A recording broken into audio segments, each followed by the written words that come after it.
What if the biggest obstacle in your life isn't the world around you, but the voice inside your head? Think about it.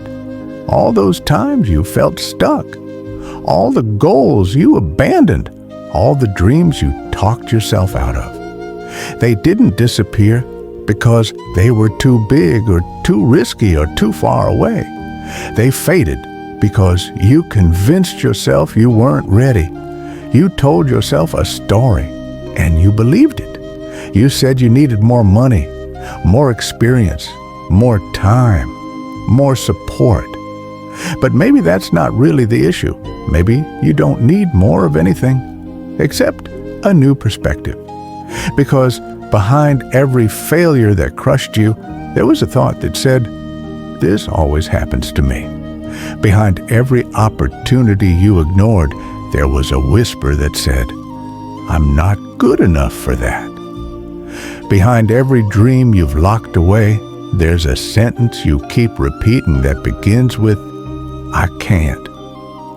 This video is about breaking that sentence, rewriting that story, and taking back control of your life.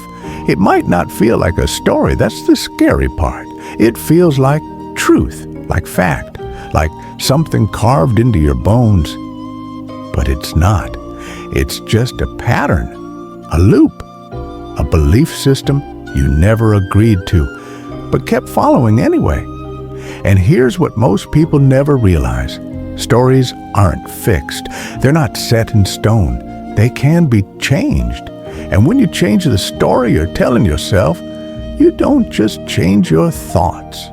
You change your actions, your habits, your future. This isn't about hype. It's not about positive thinking or motivational fluff. It's about waking up to the invisible script you've been following and asking, who wrote this for me and why am I still reading it? You weren't born with fear. You weren't born thinking you're not enough. Somewhere along the line, someone gave you that story, and you've been carrying it like a curse ever since. But curses can be broken.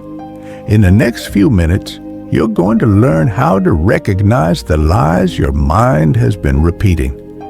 You'll see why you felt paralyzed, why you've self-sabotaged, why your goals always seem just out of reach.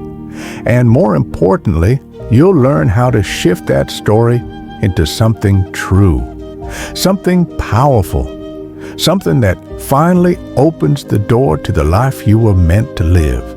So don't click away, don't scroll past. This isn't background noise. This is your mirror. And what you see in it will either keep you where you are or push you into the future you've been afraid to claim. You've waited long enough. No one wakes up and says, "Today, I'll build a cage around my potential." But that's exactly what happens, quietly, over time. The cage doesn't come from failure. It doesn't come from rejection.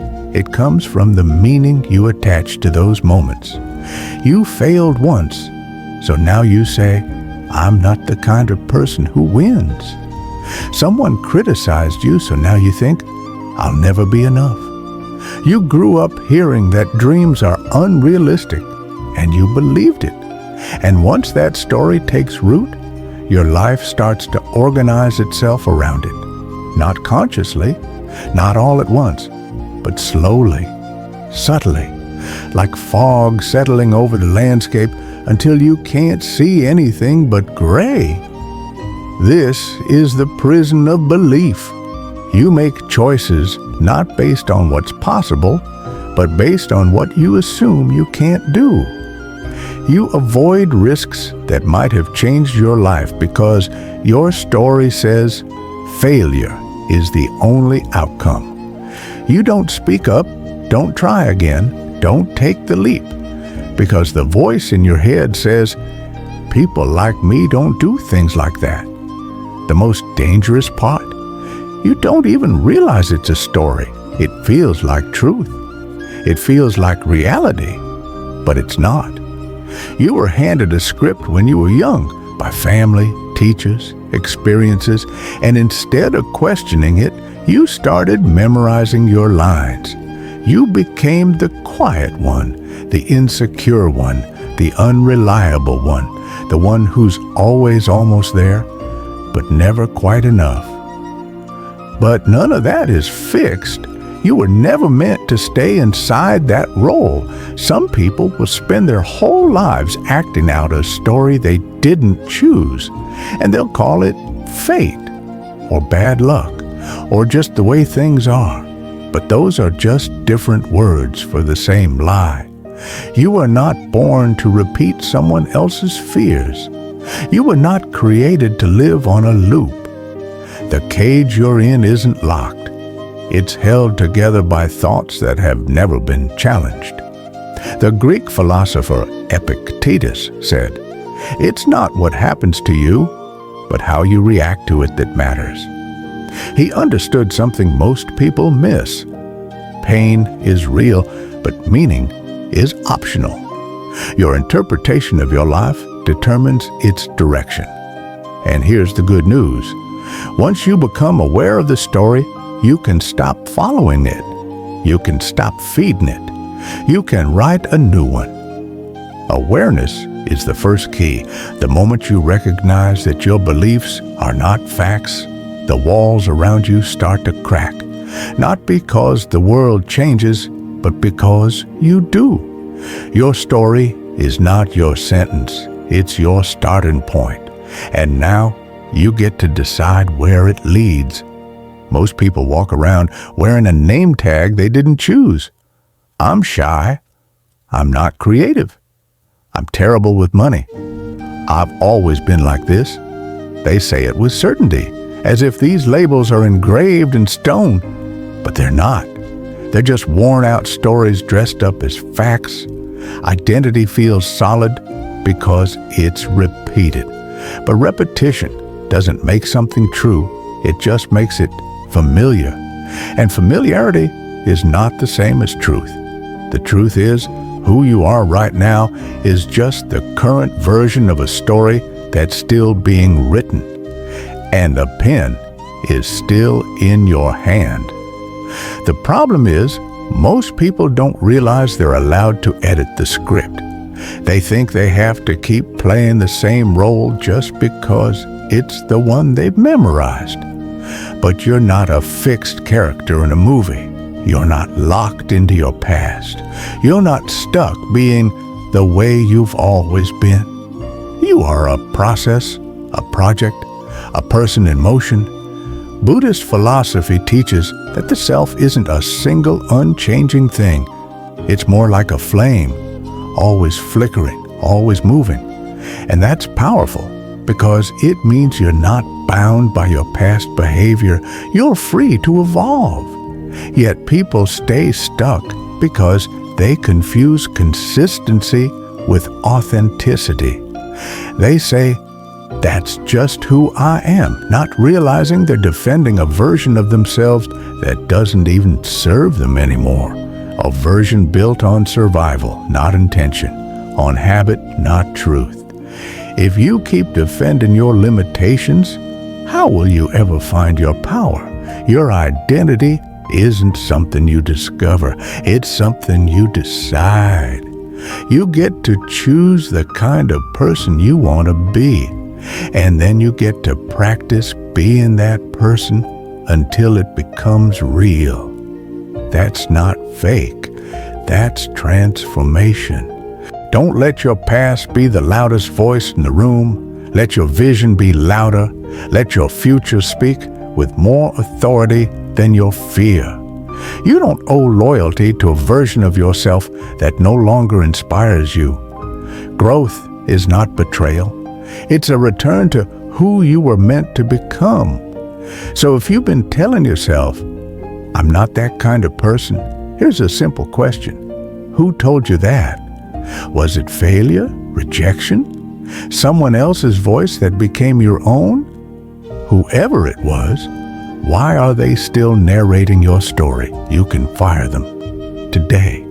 Because the truth is, you're not a product of your past. You're the architect of your future. And if your story isn't lifting you, you're allowed to write a better one. The old identity got you here, but it won't take you where you're meant to go. Change used to feel impossible because people believed the brain was fixed.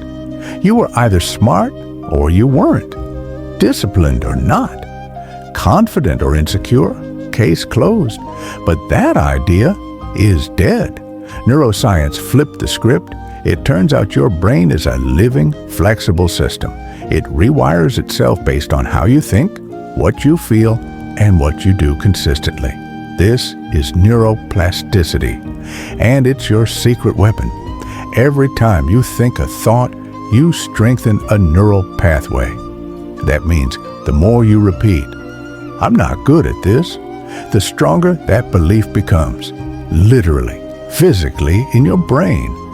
Your mind doesn't just react to your story, it builds itself around it. But here's where it gets exciting. Those old thought loops, they're not permanent. You can dismantle them. You can create new ones. And the moment you start telling a better story, your brain starts laying new track. It doesn't care whether the story is empowering or self-destructive. It just builds around what you feed it.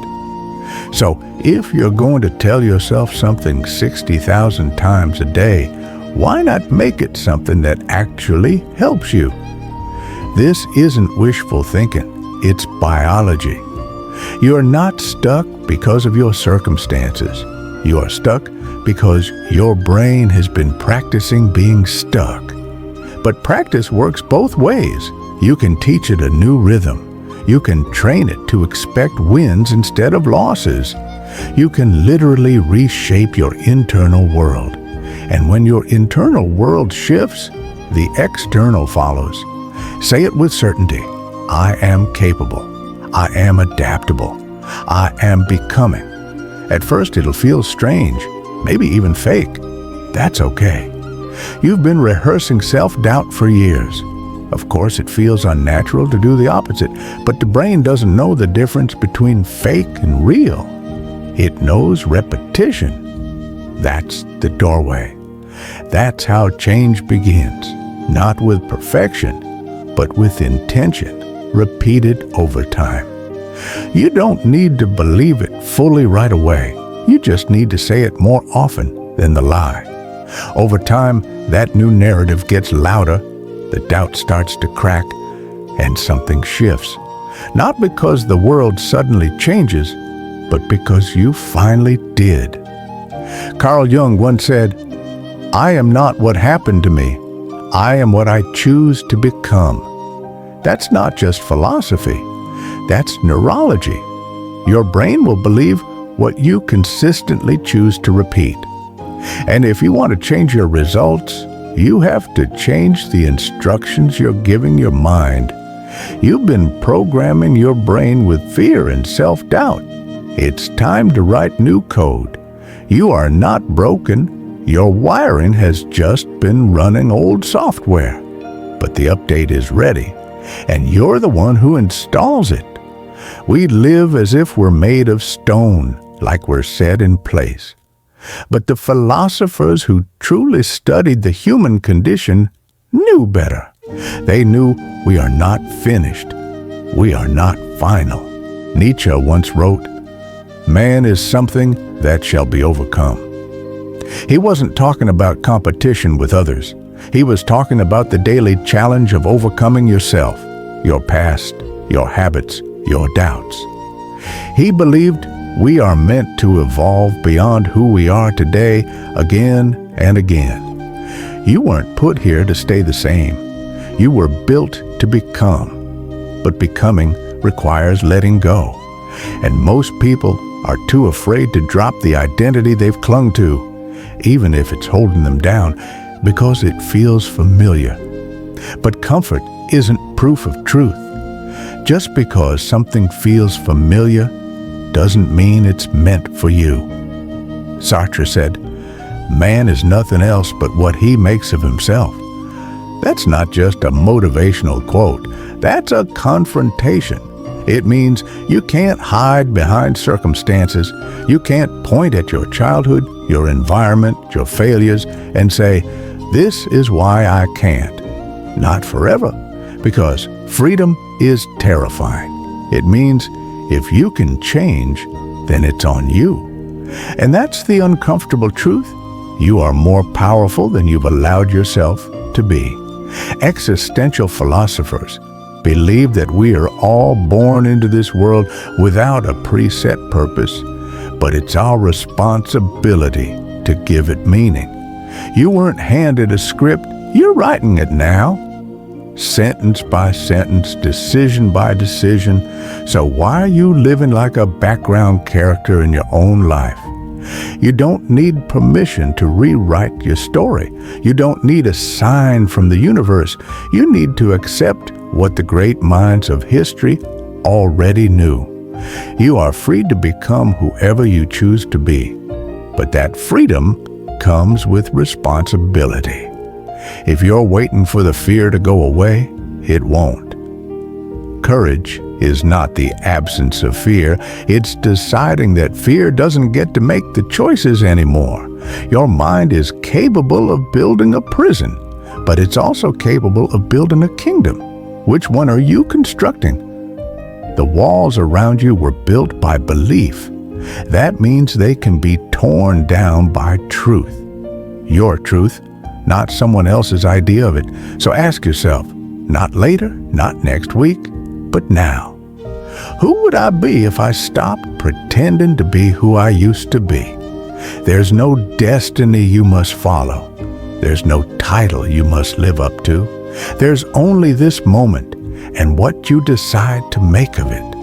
And that decision is the foundation of your future. You can't escape a story you won't confront. Most people think change is about doing more effort, more hustle, more action. But real change starts with subtraction. You have to subtract the lie before you can live the truth. So here it is, a method. Simple, not easy. But if you do this consistently, it will change your life. Step 1, awareness. Start paying attention to the script playing in your mind. The one that shows up when you fail, when you hesitate, when you dream. It sounds like, "I always mess this up. I'm not built for that. People like me don't succeed." Catch it, name it. Don't let it whisper unchallenged in the dark. Drag it into the light. Step 2, challenge it. Ask the one question most people never think to ask. Is this actually true? Is it a fact or just a fear you memorized? Who told you that you're not enough? Where did you learn that you'll never make it? And more importantly, why are you still carrying it? Most beliefs don't survive direct questioning. They were never truth, just repetition. Step 3, rewrite it. If the old story said, "I'm too inconsistent," replace it with, "I'm learning to follow through." If it said, "I'm not creative," replace it with, "My ideas are still unfolding." You're not lying to yourself. You're choosing a perspective that gives you power, not paralysis. You're telling a version of the story where you're not the victim, but the author. Step 4, act like it's true. This is where most people stop. They rewrite the story, but they don't walk it. Belief without behavior is just a wish. Start small. Do one thing a day that proves your new narrative. One action, one risk, one choice that contradicts the old identity. Each time you do, you weaken the old story and reinforce the new one. You train your brain to trust the future more than the past. Because repetition doesn't just work for lies, it works for truth too. And here's the best part. This isn't a one-time thing. This is a daily revolution. It's brushing your mental teeth, clearing out the plaque of self-doubt and replacing it with clarity. So here's what you do. Tonight, take out a notebook. Write 2 sentences. The story I used to believe was, but the truth is, then write the truth again tomorrow and the next day, until the old voice loses its volume, until your mind has no choice but to believe the new version, not because it sounds good, but because you've backed it with action. You can't rewrite your entire life in one sitting, but you can take the pen back, one sentence at a time. And the moment you do, you stop living on autopilot. You stop being a product of memory, and you start becoming a force of intention. You might be thinking, this all sounds good, but does it actually work? Let's make it real. Michael Jordan didn't make his high school varsity basketball team. The greatest player in history cut. Most people would have taken that as a sign. Proof they weren't meant for greatness. But he didn't let one coach's opinion become his story. He wrote a new one that said, I will outwork everyone, I will become unstoppable. And he did. J.K. Rowling was rejected by 12 publishers. 12 people told her no, told her she wasn't good enough. Imagine if she'd accepted their version of her story. No Harry Potter, no billion-dollar empire, just silence. But she didn't stop writing. She didn't stop believing. She knew that rejection wasn't the end, it was the middle. Steve Jobs was fired from the company he built. Not a bad year, not a slow season. He was pushed out of the company he created. That could have been the end of his narrative. He could have said, I guess I wasn't meant for this. But he didn't. He started over, he created, he returned, and he changed the world. And it's not just icons, it's people like you. Right now, a man who was homeless for 3 years built an online business after changing his beliefs around money and worth.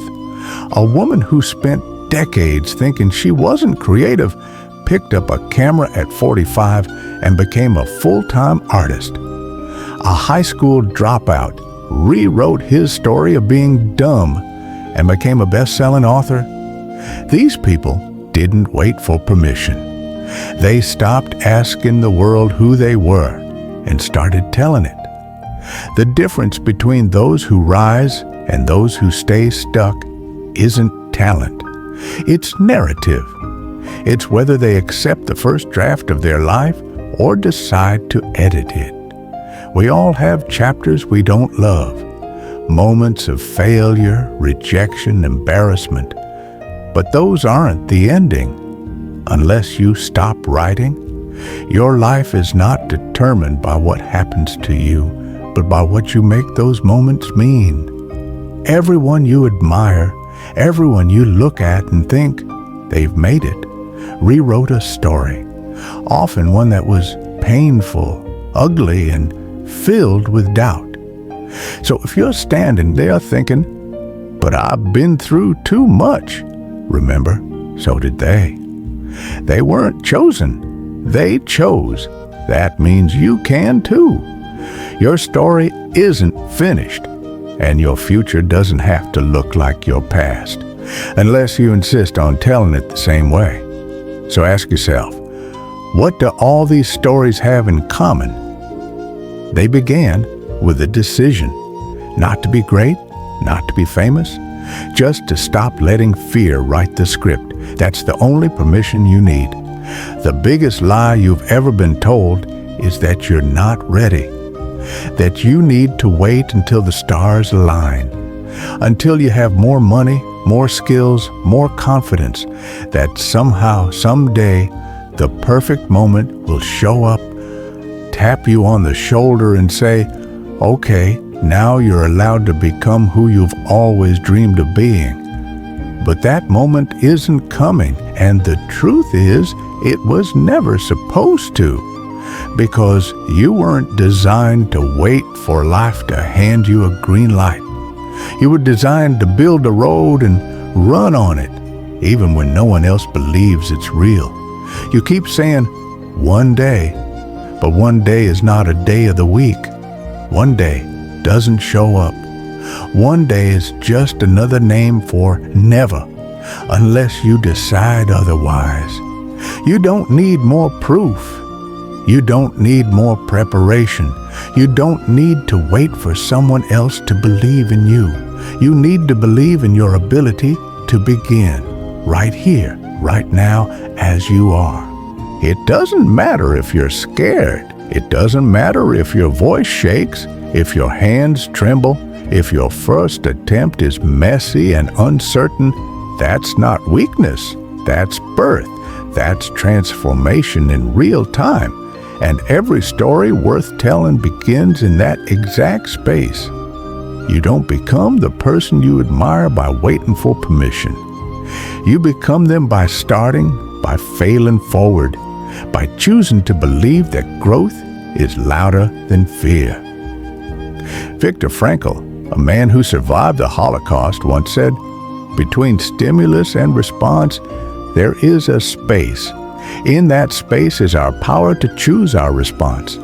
In our response lies our growth and our freedom. That space is here, right now. You're standing at the edge of it.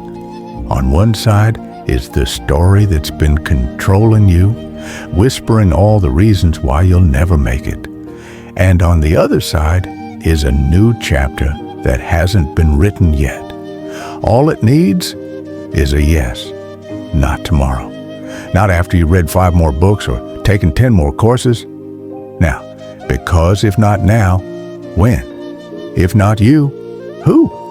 You've spent enough time doubting, enough time hiding, enough time building a prison out of your own imagination. It's time to become the version of you who doesn't wait for proof. It's time to step into the story that reflects your potential, not your past. And the first word of that new story starts the moment you decide to stop running from who you could be.